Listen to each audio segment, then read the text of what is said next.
Press the Lord. सभी लोगों को जय मसीह की। मसीह ज्ञान ज्योति चैनल में आपका स्वागत है। मैं आपका भाई विनोद कुमार मसीह। मेरा आज का विषय है कि परमेश्वर क्या है और परमेश्वर के स्वाभाविक गुण क्या हैं।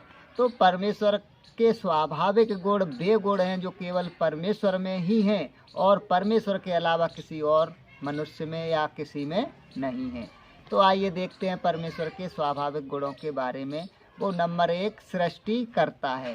उत्पत्ति 1:1 में हम पढ़ते हैं, उसमें लिखा है आदि में परमेश्वर ने आकाश और पृथ्वी की नींव सृष्टि की। यानी कि परमेश्वर ने आकाश और पृथ्वी की सृष्टि की। तो वो हमारा सृष्टि करता है। सृष्टि करता केवल परमेश्वर ही है और कोई नहीं हो सकता, और कोई सृष्टि की रचना नहीं कर सकता। यही वचन हमें ईसाया 45:18 में मिलता है। परमेश्वर ने आकाश को सृजा और पृथ्वी की नींव डाली, पृथ्वी को रचा। तो कहने का मतलब है कि परमेश्वर ही ने आकाश और पृथ्वी को बनाया, सृजा। इसको कोई और नहीं बना सकता, तो वो सृष्टि करता है। इसका ये स्वाभाविक गुण है। नंबर 2 गुण देखेंगे, वो सर्वशक्तिमान है। तो इसको हम देखेंगे उत्पत्ति 17:1 में। इसमें वचन मिलता है जब अब्राहम 99 वर्ष का हुआ, जब परमेश्वर ने दर्शन देकर कहा मैं सर्वशक्तिमान ईश्वर हूँ। तो इसमें वचन कह रहा है जब अब्राहम 99 वर्ष का हुआ था, तब परमेश्वर ने दर्शन होकर कहा कि मैं सर्वशक्तिमान ईश्वर हूँ। तो परमेश्वर सर्वशक्तिमान ईश्वर है, वो सब कुछ कर सकता है, उसके लिए कोई भी कार्य असंभव नहीं है। परमेश्वर ने अब्राहम और सारा को 100 साल की उम्र में एक पुत्र को दिया था, तो उसके लिए कुछ भी असंभव नहीं है। तो नंबर 2 वो सर्वशक्तिमान है। सर्वशक्तिमान केवल ईश्वर ही हो सकता है, परमेश्वर ही हो सकता है। ये गुण किसी और में नहीं हो सकता। नंबर 3 अनादिकाल से अनंत काल तक रहने वाला एकमात्र सनातन अर्थात हमेशा रहने वाला परमेश्वर है। यानी कि वो हमेशा रहने वाला परमेश्वर है। आदि से लेकर अंत तक हमेशा एक परमेश्वर ही रहता है। इसमें हम वचन देखेंगे ईसाया 44:6 में। परमेश्वर कहते हैं कि मैं सबसे पहला हूँ और मैं ही अंत तक रहूँगा, मुझे छोड़ कोई परमेश्वर है ही नहीं। इसमें परमेश्वर कहते हैं कि मैं सबसे पहला हूँ, जो सृष्टि रचना हुई उससे पहले ही मैं हूँ। यानी कि मैं सबसे पहला हूँ और मैं ही अंत तक रहूँगा। यानी कि परमेश्वर ही अंत तक रहता है। ये दुनिया ख़त्म भी हो जाए फिर भी परमेश्वर रहता है। मुझे छोड़ कोई परमेश्वर है ही नहीं। परमेश्वर कहते हैं कि मुझे छोड़ कोई परमेश्वर है ही नहीं है, मैं ही पहला हूँ, मैं ही अंत हूँ, अंत तक रहूँगा। तो कहने का मतलब है ये परमेश्वर में ही गुण है कि वो हमेशा रहता है, सदा रहता है और अनादिकाल से अनंत काल तक रहता है। ये वाला गुण किसी और मनुष्य में या अन्य प्राणी में नहीं मिलता है। तो ये परमेश्वर का स्वाभाविक गुण है कि वो हमेशा रहने वाला है, अनादिकाल से अनंत काल तक रहने वाला परमेश्वर है। और वचन देखेंगे भजन संहिता 90:2 में लिखा है इससे पहले कि पहाड़ उत्पन्न हुए तूने पृथ्वी या जगत की रचना की, वरन अनादिकाल से अनंत काल तक तू ही परमेश्वर है। इसमें भजनकार राजा दाऊद कह रहे हैं कि इससे पहले पहाड़ उत्पन्न हुए, पृथ्वी या जगत की रचना की, वरन अनादिकाल से अनंत काल तक तू ही परमेश्वर है। यानी कि सबसे पहले तू ही परमेश्वर है। कोई पहाड़ उत्पन्न नहीं हुआ, न जगत की रचना की, न पृथ्वी की रचना की। उससे पहले अनादिकाल से अनंत काल तक तू ही परमेश्वर है। तो कहने का मतलब है परमेश्वर ही हमारा अनादिकाल से अनंत काल तक रहने वाला परमेश्वर है। तो वो ये मात्र गुण परमेश्वर में ही है। ये परमेश्वर का स्वाभाविक गुण है, ये किसी और में नहीं हो सकता। नंबर 4 वो उद्धार करता है। इसमें वचन मिलता है हमें ईसाया 43:11 में, मैं ही यहोवा परमेश्वर हूँ, मुझे छोड़ कोई उद्धार करता नहीं है। इसमें वचन कहता है मैं ही यहोवा परमेश्वर हूँ, मुझे छोड़ कोई उद्धार करता नहीं है। यानी कि एक परमेश्वर ही है जो हमारा उद्धार करता है, हमें उद्धार दे सकता है, और कोई मनुष्य या प्राणी कोई हमें उद्धार नहीं दे सकता। केवल परमेश्वर ही हमारा उद्धार कर सकता है, वही हमारा उद्धार करता है। तो ये गुण भी परमेश्वर का ही है, किसी अन्य में ये भी गुण नहीं मिलता है। नंबर 5 देखेंगे कि परमेश्वर सर्वव्यापी है। इसमें हम देखेंगे भजन संहिता 139:7-8।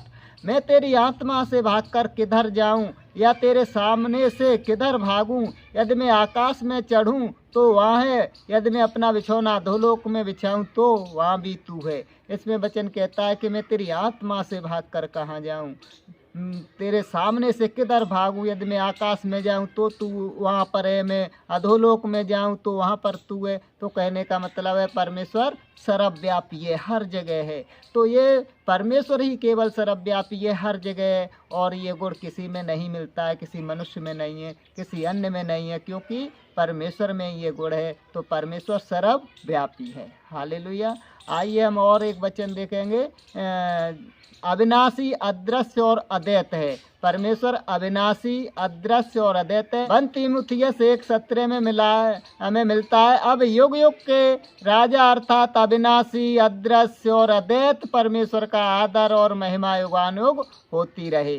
तो परमेश्वर कैसा अविनाशी है, अदृश्य है और अद्वैत है, ये 1 तीमुथियुस 1:17 में बताया गया है। तो अविनाशी का मतलब है उसका कभी विनाश नहीं होता है, वो कभी नहीं मरता है, अमर है, अजर है। कहने का मतलब अविनाशी जिसका कभी विनाश न हो। अदृश्य यानी कि वो दिखाई नहीं देता है। और अद्वैत है, अद्वैत का मतलब और कोई दूसरा है ही नहीं है। तो परमेश्वर का ये भी स्वाभाविक गुण है कि वो अविनाशी है, कभी मरता नहीं है, अदृश्य है, वो दिखाई देने वाला नहीं है, उसका कोई फोटो नहीं है। और अद्वैत है यानी कि वो अकेला ही है और कोई दूसरा परमेश्वर कोई है ही नहीं है।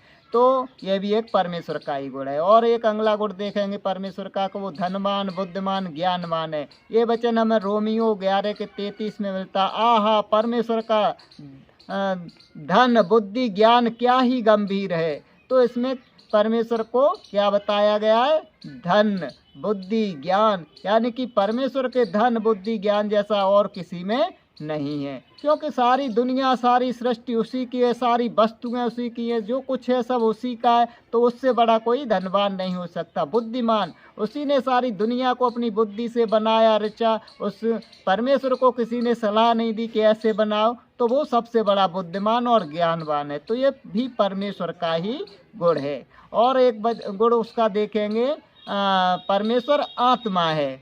तो इसका हम वचन देखेंगे यूहन्ना 4:24 में। इसमें लिखा है परमेश्वर आत्मा है। और उत्पत्ति 1:2 में भी मिलता है कि जब परमेश्वर का आत्मा जल पर मंडराता था। तो क्या है? परमेश्वर एक आत्मा है। परमेश्वर का कोई फोटो नहीं है, वो हमें दिखाई देने वाला नहीं है। वो कैसा है? एक आत्मा है परमेश्वर। तो ये परमेश्वर के स्वाभाविक गुण हैं जो किसी अन्य में नहीं हो सकते। तो इसमें क्या है कि परमेश्वर कैसा है? बुद्ध को सृष्टि करता है, सर्वशक्तिमान है, अनादि काल से अनंत काल तक रहने वाला है, एकमात्र सनातन अर्थात हमेशा रहने वाला परमेश्वर है। वो हमारा उद्धार करता है, वो सर्वव्यापी है, अविनाशी है, अदृश्य है और अद्वैत है। तो ये सारे गुण परमेश्वर में, वो धन, बुद्धि, ज्ञान सब क्या है? गंभीर हैं उसके। परमेश्वर आत्मा है। तो ये सारे गुण हमें परमेश्वर में ही मिलते हैं। और एक गुण मिलता है कि परमेश्वर स्वयं में जीवन रखता है। परमेश्वर का क्या गुण है? कि वो स्वयं में जीवन रखता है, और ये गुण किसी में नहीं है। और तो परमेश्वर के ही जीवन द्वारा सब जीवन मिलता है, लेकिन ये परमेश्वर क्या है? कि वो स्वयं में जीवन रखता है। तो ये सारे गुण परमेश्वर में ही हमें देखने को मिलते हैं और किसी में नहीं। तो ये परमेश्वर के स्वाभाविक गुण हैं। इस वीडियो में मैंने परमेश्वर के स्वाभाविक गुणों के बारे में बताया है। अगली वीडियो में परमेश्वर के नैतिक गुणों के बारे में बताऊंगा। तो जिन बहन भाइयों ने चैनल सब्सक्राइब नहीं किया है तो वे चैनल को सब्सक्राइब कर लें, जिससे कि अगली वीडियो की नोटिफिकेशन उनके पास पहुंच जाए। और इन वचनों के द्वारा परमेश्वर सभी बहन भाइयों को आशीषित करे। और वीडियो देखने के लिए सभी बहन भाइयों को बहुत बहुत धन्यवाद। और सभी लोगों को जय मसीह की।